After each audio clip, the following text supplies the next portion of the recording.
Cleveland, Ohio, 1937. 10-year-old Mary Kowalski clutches a dented tin cup filled with steaming tomato bread soup, her first hot meal in 3 days. Around her, 300 other children from the Polish neighborhoods slurp the same thick, tangy mixture, day-old rye bread mashed into government tomato juice until it becomes something like hope. That tomato bread soup is number 14 on this list.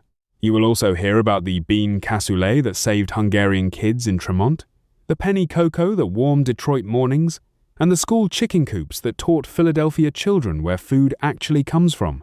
These 25 Depression school lunches were designed by WPA women who turned surplus commodities and table scraps into lifelines for a generation. We lost something when we stopped listening to them. Hit that subscribe button if you want to remember what we forgot. Number 25. Reconstituted powdered milk, 1938 to 1943.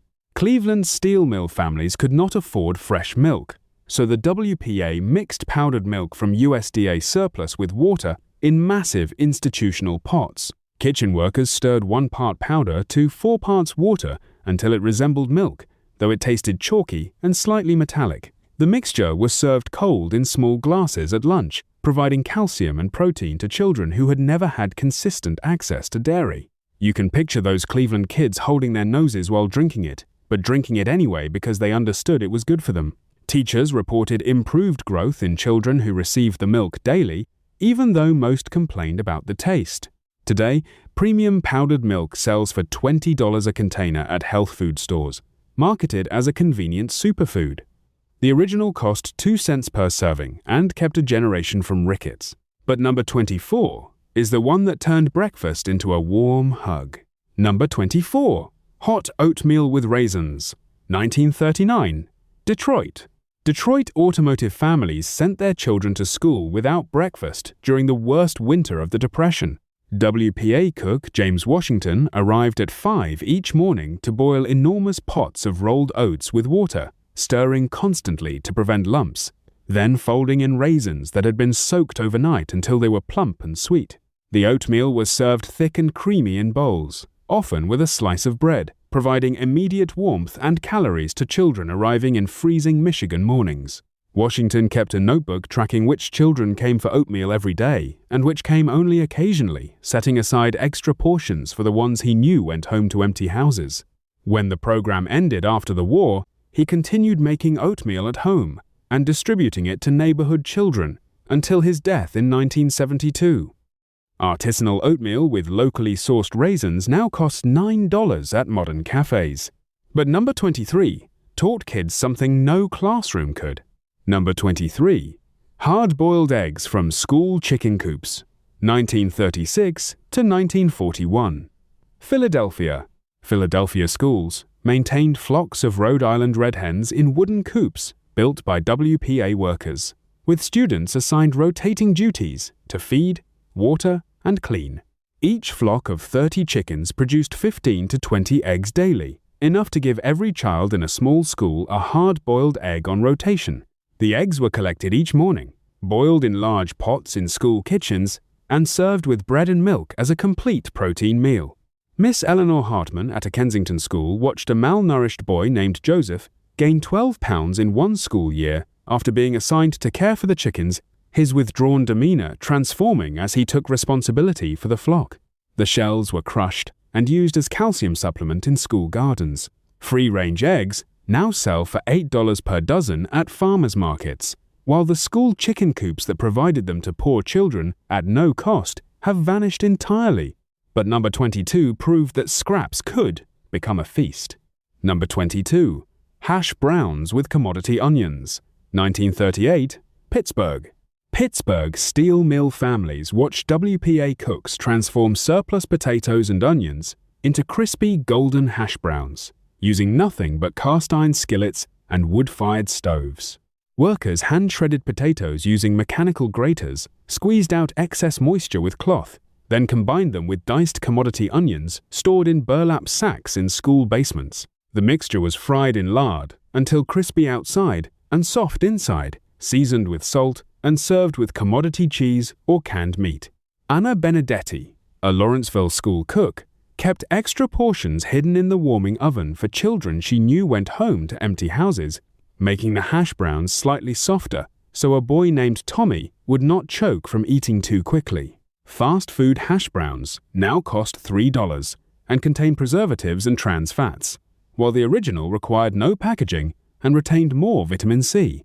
If you grew up hearing stories about Depression-era school lunches from your grandparents or parents, I would love to know where you are watching from and which of these meals sounds most familiar. Drop a comment and tell me which one your family still talks about, or if any of these brought back a memory you had not thought about in years. But number 21 was the sandwich that became a symbol. Number 21. Commodity cheese sandwich on government bread, 1937 to 1943. Cleveland. The federal government had massive cheese surpluses from dairy farmers facing price collapse, so they sliced pale yellow cheddar between fresh bread baked in WPA community kitchens. The sandwich was brutally simple.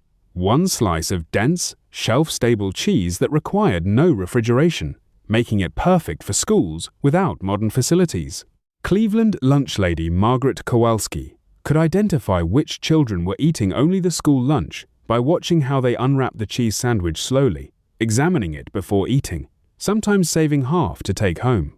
She began secretly adding extra cheese slices for the thinnest children, a practice other lunch workers adopted quietly across the city. The cheese sandwich became so associated with survival that decades later, Depression-era Clevelanders mentioned it specifically when asked what kept them alive as children. Artisanal aged cheddar now sells for $18 per pound, while government commodity cheese is remembered with nostalgia as wholesome and real. But number 20 was the drink that cost exactly what it promised. Number 20. Penny Cocoa, 1937 to 1943. Pittsburgh, Cleveland, Detroit. The WPA expanded the penny lunch concept into a full program, with cocoa as the signature beverage made from bulk cocoa powder mixed with sugar and heated in large pots with milk or water. Cleveland cook Rose Martinelli made her cocoa slightly thicker and richer than the standard recipe, using extra cocoa powder and a generous splash of milk, serving children who lined up outside her kitchen window each morning. One former student recalled that her cocoa was the only warm thing he felt all winter as a child, and when she retired, over 300 former students traveled from out of state to thank her at a ceremony. The cost was literally 1 penny per cup, though the WPA often covered it entirely for the poorest children. Specialty hot chocolate now costs $6 at cafes, while the penny cocoa that warmed a generation has vanished from school food service entirely. But number 19 brought the farm to the cafeteria. Number 19. Vegetable soup from WPA Garden Surplus, 1935 to 1942. Detroit. Detroit WPA workers maintained community gardens throughout the city, employing unemployed auto workers to grow carrots, beans, peas, and onions specifically for school lunch programs. Kitchen workers received fresh vegetables each morning and began soup making before dawn, adding them to massive stockpots with water, salt, and whatever protein was available through commodity supply. The soup simmered for hours, filling school kitchens with aroma, with recipes changing seasonally based on whatever vegetables were ready for harvest. A single pot could serve 400 children, and teachers reported improved health and attendance in children who received the consistent vegetable soup. The program employed local residents who had lost auto industry jobs, giving them both income and the satisfaction of growing food for neighborhood children. Modern school gardens operate at a fraction of the WPA scale, and the systematic approach to addressing hunger through local employment has been abandoned. Here is what nobody says out loud about these Depression school lunches. They were not charity. They were not handouts. They were a jobs program that happened to feed children. The WPA hired laid-off steel workers and seamstresses and auto workers to grow vegetables, cook meals, and serve food. It gave people dignity while it gave children nutrition. We replaced that system with processed food contracts and corporate cafeterias. We traded community for efficiency. And we wonder why school lunch feels like an assembly line instead of a neighborhood taking care of its own. Number 18. Mac and cheese, 1936 to 1942. Pittsburgh. Pittsburgh steel mill families watched WPA workers transform surplus cheese and dried pasta into the mac and cheese that became a symbol of comfort food. Kitchen workers boiled massive pots of elbow macaroni while melting commodity cheddar with butter and milk, adding flour to thicken the sauce, before combining everything in enormous mixing bowls. The mixture was transferred to large baking pans, topped with breadcrumbs when available, and baked until golden, with a single pan serving 100 children. Teachers reported that mac and cheese was the most popular item on lunch menus, and children would eat it eagerly, with one Pittsburgh teacher noting a malnourished child asking for seconds, his first sign of confidence that food would be available. The dish became so associated with the WPA program that generations of Pittsburgh residents recalled it as the defining taste of their Depression childhood. Gourmet mac and cheese now costs $18 at upscale restaurants, while the original WPA version, made from surplus ingredients, has become a symbol of authentic working-class comfort food. But number 17 turned stale bread into custard magic. Number 17. Bread pudding, 1936 to 1943. Pittsburgh. Pittsburgh bakeries could not sell bread at retail prices during the Depression, so the Federal Surplus Commodities Corporation collected day-old loaves and redirected them to schools where WPA workers transformed them into warm, custard-based dessert. Workers tore bread into cubes, layered it in institutional baking pans, then poured over a mixture of eggs, milk, sugar, vanilla, and cinnamon, allowing it to soak before baking until the custard set and the top turned golden. A single pan could serve 80 children, and the dish was economical because it used bread with zero market value.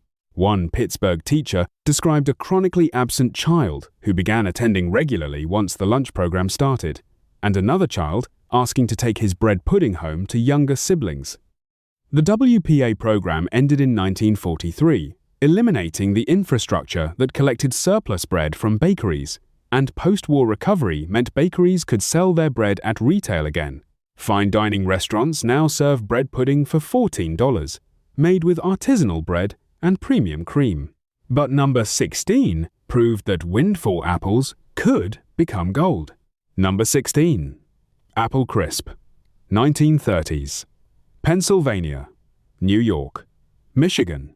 Apple Crisp emerged when WPA school lunch programs needed to stretch surplus commodities from struggling orchards in upstate New York and Michigan into filling, economical meals for hundreds of children daily. Kitchen workers peeled and sliced bruised apples by hand, layering them into massive sheet pans, then crumbling a topping of oats, flour, brown sugar, and lard over them before baking in institutional ovens. A single sheet pan could serve 50 children, and the recipe required no eggs, no milk, and no spices beyond what schools had on hand. Teachers in Pennsylvania mill towns reported that school attendance increased 80% among children receiving these meals, with the smell of baking apples filling hallways as a sensory marker of days when hunger would not follow them home.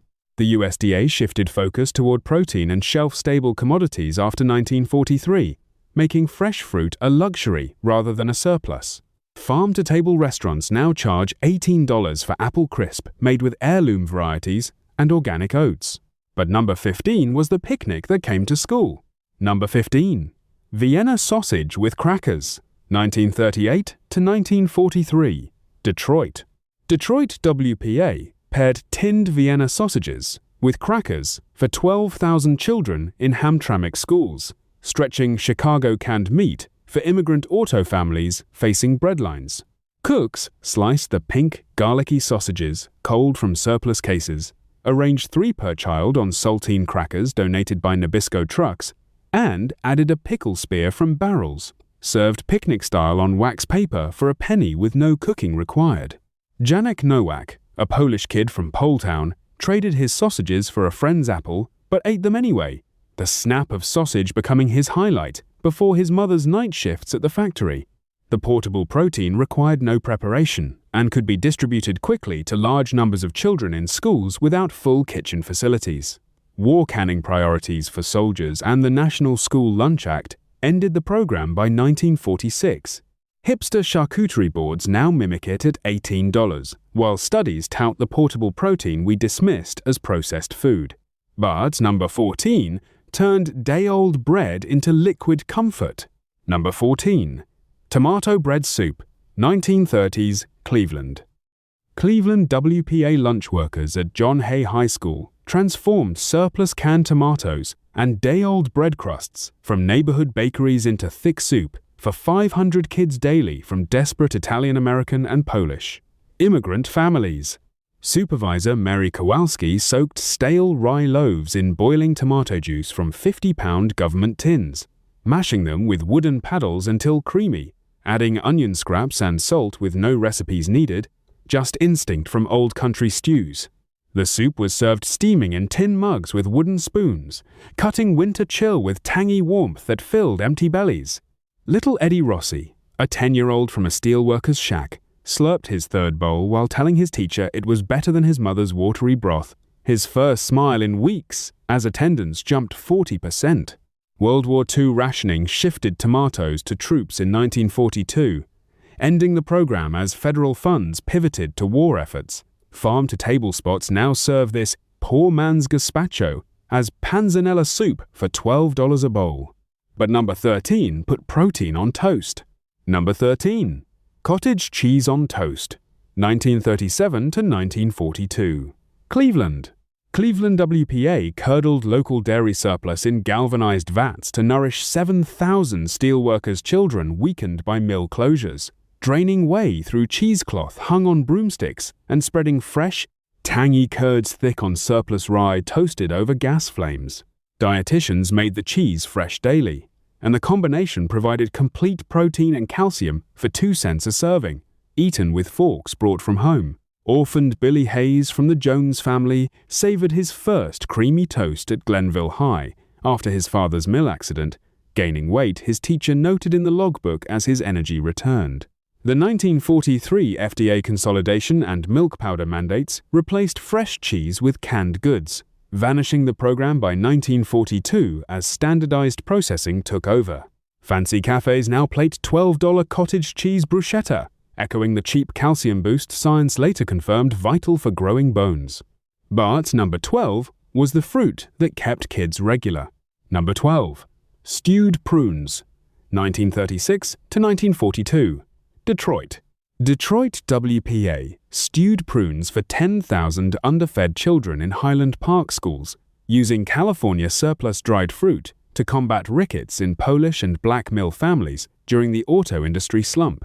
Workers soaked 50-pound crates overnight in school basements, then boiled them soft in copper pots with sugar lumps and cinnamon sticks from relief barrels, ladling the warm, wrinkly pulp into bowls with commodity milk. 8-year-old Lena Kowalski clutched her bowl after her father's suicide, the prune's sticky sweetness her one daily comfort amid evictions and uncertainty. The fiber kept children full between meals, and the natural sugars provided quick energy for kids who arrived at school weak from hunger. Post-1942 wartime fruit diversions to troops and federal takeover ended the program, as prunes got branded old folks' food.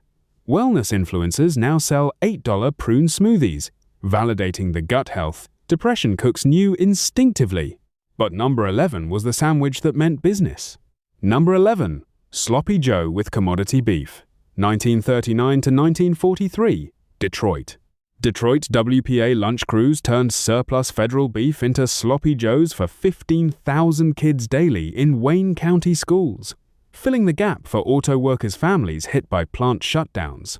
Cooks browned onions in big iron kettles, crumbled in ground commodity beef shipped free from Chicago packing houses, stirred in tomato paste and spices from donations, then simmered until saucy, and slopped it over day-old buns from bakery surpluses.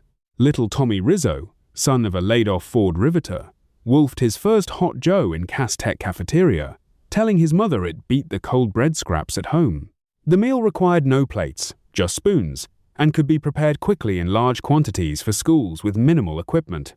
World War II rationing and the National School Lunch Act shifted funds to centralized USDA processing, phasing out local WPA improvisation by 1946. Gourmet food trucks now charge $15 for what cost a penny then. But number 10 was the biscuit that tasted like Grandma's hugs. Number 10. Hot biscuits with apple butter, 1937 to 1942, Pittsburgh.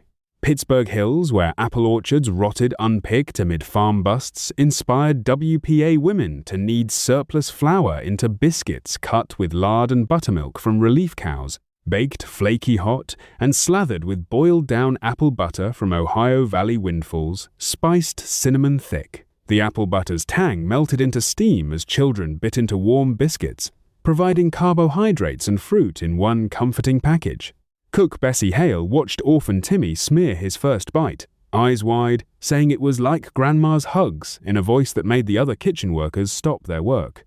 The biscuits were baked fresh each morning in institutional ovens, filling school hallways with the scent of home cooking that many children never experienced at home. War Needs yanked funding in 1942 for Victory Gardens, ending the apple surplus pipeline. Artisanal, small-batch apple butter biscuits now sell for $7 at farmers markets. Your grandmother knew something we forgot. She knew that feeding people was not about nutrition labels or food pyramids or processed convenience. It was about taking whatever you had and making it into something that filled bellies and warmed hearts. These WPA women did not have culinary degrees. They had common sense and cast-iron skillets and the knowledge that hungry children cannot learn. We replaced their wisdom with corporate cafeterias and reheated frozen meals. We got more efficient. We got less human. Number 9. Goulash from immigrant WPA cooks. 1930s to 1940s, Pittsburgh. Pittsburgh Hungarian enclaves in the Strip District fueled this dish through WPA hiring of fresh off-boat cooks who browned USDA beef scraps with paprika from old country pouches, tossing in onions, potatoes, and tomatoes from relief gardens before simmering until tender in massive vats. The spicy red gold stew was rushed hot to schools in insulated cans, the paprika bite-waking sleepy children who had arrived at school listless from hunger. Cook Janos Kovacs at Pittsburgh's Arsenal fed 300 daily, slipping extra portions to little Eva, whose minor father coughed blood, and she called it paprika magic because it made her feel strong. The immigrant cooks brought authentic recipes from their homelands, creating meals that connected children to their cultural heritage while providing nutrition. World War II labor drafts ended the program by 1942, as workers were absorbed into defense plants. Authentic goulash now trends on TikTok at fusion spots for $18, with paprika's antioxidants hyped by food scientists. But number 8 was the soup that built strong bones. Number 8. Lentil soup, 1930s. Cleveland. Cleveland immigrant wards, where Hungarian and Syrian families scavenged lakefront scrap, needed warmth against Lake Erie's gales. So WPA homemaking supervisors fired up school stoves with donated lentils from Midwest farms, boiling them with garlic, potatoes, celery scraps, and a ham bone for smoky flavor. Women chopped vegetables in rhythm while the earthy scent filled brick school halls, creating a thick soup that provided complete protein and iron for children showing signs of anemia. In 1937 at Eagle School, young Fatima Assad, daughter of a laid-off tailor, shared her bowl with classmate Billy, both giggling as lentils clung to their spoons, their first full bellies since summer. The soup could be made in enormous quantities and improved with age, making it perfect for institutional cooking. The program faded by 1939 as surpluses dried up, replaced by broader USDA aid. Plant-based trends have revived superfood lentil soup at $12 a pop, proven anti-inflammatory by nutritionists. But number 7 was the stew that stretched $1. Number 7. Bean and barley stew with USDA surplus beef. 1937 to 1943. Pittsburgh. Pittsburgh Milltown Hollows birthed this when depression dust choked the Allegheny, leaving Polish and Italian families with empty pots, while WPA cooks simmered navy beans, pearl barley, and tough USDA surplus beef shanks from overstocked farms in iron cauldrons with onions, carrots, and bay leaves. The steam rose thick as barley swelled to heartiness, creating a complete meal that provided protein, fiber, and complex carbohydrates for growing children. WPA worker Rose Mazet stirred for her neighbor's twins, Tommy and Lena, who had not smiled in months until that first spoonful brought color back to their cheeks. The stew improved with slow cooking, making tough beef tender and allowing flavors to meld into something greater than its parts. It ended in 1943 as beef went to troops, morphing into federal lunch programs. Keto diets now shun it, yet studies vindicate its fiber for gut health, while ancient grain bowls fetch $15. But number 6 was the cornbread that sweetened hard times. Number 6. Cornbread with molasses, 1936 to 1943, Pittsburgh and Cleveland.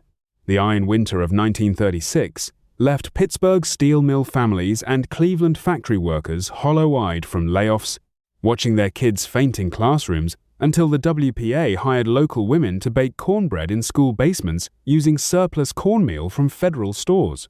Women in flour-dusted aprons stirred coarse yellow meal with water and salt, baking it in greased sheet pans over wood-fired ovens until golden crusted, then drizzling blackstrap molasses donated by Pennsylvania canners over warm slabs. The sticky sweetness cut the crumbly dryness while providing quick energy and iron for children weakened by malnutrition. In Cleveland's Oxford School, little Mary Flint clutched her square, whispering thanks to cook Ida Kowalski, whose own boy had starved the year before. The cornbread could be made quickly in large batches and required only basic ingredients available through commodity supplies. It vanished in 1943 when wartime rationing shifted WPA funds to war production. Hipster bakeries now charge $8 for heritage cornbread with artisanal molasses. If any of these are bringing back memories of your own family stories, hit subscribe, because the second half of this list is where it gets personal. Number 5. Boiled cabbage with bacon scraps, 1938 to 1943, Detroit. Detroit's Poletown Polish enclave amid Ford plant shutdowns watched WPA at Cass Technical High boil cabbage heads from relief trucks with bacon ends from butchers, fortifying kids against goiter from iodine-poor diets. Lunch ladies chopped green cabbages with cleavers on scarred wood blocks, simmering in huge vats with fatty bacon trimmings and caraway seeds, the sharp, savory steam filling halls with the scent of Eastern European kitchens. Helena Nowak served it to her son, Stan, 11, who grumbled at first, but cleaned his plate in 1940, his scrawny frame filling out as neighbors cheered his growth spurt. The cabbage provided vitamin C and fiber, while the bacon fat added calories and flavor that made the vegetables palatable to children. The 1943 shift to wartime Victory Gardens ended scrap-based programs, pushing home canning instead of institutional cooking. Keto cabbage bacon bowls now sell for $14, while science backs its sulforaphane for detox. But number 4 was the pudding that made rice into dessert. Number 4. Hot rice pudding, 1930s to 1940s, Cleveland. Cleveland's Huff District, where black sharecroppers' kids migrated from Alabama farms, inspired WPA at East Technical High to simmer rice pudding from government rice surplus and milk powder, sweetening with molasses for vitamin-deficient children prone to night blindness. In steamy basement kitchens, aides like Clara Jenkins boiled long-grain rice in galvanized pots with reconstituted milk from No. 10 cans, stirring in cinnamon sticks and raisins begged from grocers, baking slow until custardy and nutmeg-scented. Widow Jenkins shared it with her niece Lila, 9, who had not tasted sweetness since her daddy lost his job. Lila's eyes lit up in 1936, requesting more pudding, Auntie, her first full belly laugh in months. The pudding provided complete carbohydrates and protein, while the molasses added iron and B vitamins. Post-1943, commercial dairy subsidies favored fresh milk programs, sidelining rice-based desserts. Artisanal vintage rice pudding jars now cost $8. But number 3 was the cassoulet that brought France to Cleveland. Number 3. Bean cassoulet, 1930s to 1940s, Cleveland. Cleveland's Tremont neighborhood, where Hungarian and Bohemian families scraped by on Hooverville edges, inspired WPA cooks at Lincoln High to bake bean cassoulet from Navy beans donated via the Federal Surplus Relief Corporation, layered with onion ends and pork rinds to mimic French stews for underfed kids facing pellagra from corn-heavy diets. In school kitchens, heated by coal stoves, they slow-simmered 100-pound bean sacks overnight, with garlic, cloves, and bay leaves scavenged from markets, topping with crumbled cornbread in ovens that never wasted heat. Anna Szabo, a laid-off seamstress turned lunch aide, watched her own grandson, Janos, pale from hunger, devour seconds in 1936, his energy returning enough to play kickball after school for the first time that year. The cassoulet provided complete protein and complex carbohydrates, while connecting immigrant children to European food traditions. The National School Lunch Act professionalized meals, phasing out WPA volunteer models for standardized USDA recipes. Modern slow-cooker cassoulet kits sell for $15. But number 2 was the soup that turned scraps into strength. Number 2. Bean soup with salt pork, 1936 to 1943. Pittsburgh. Pittsburgh WPA rolled out bean soup with salt pork for 20,000 kids in Allegheny County schools, simmering Navy beans from federal stores to sustain Steeltown families during the Homestead Works idling. Cooks soaked Great Northern beans overnight in 50-gallon pots, diced fatty salt pork rinds from local butchers, then boiled low with onions and pepper until thick and smoky, dished with cornbread chunks for a scent, while spoons scraped bowls clean.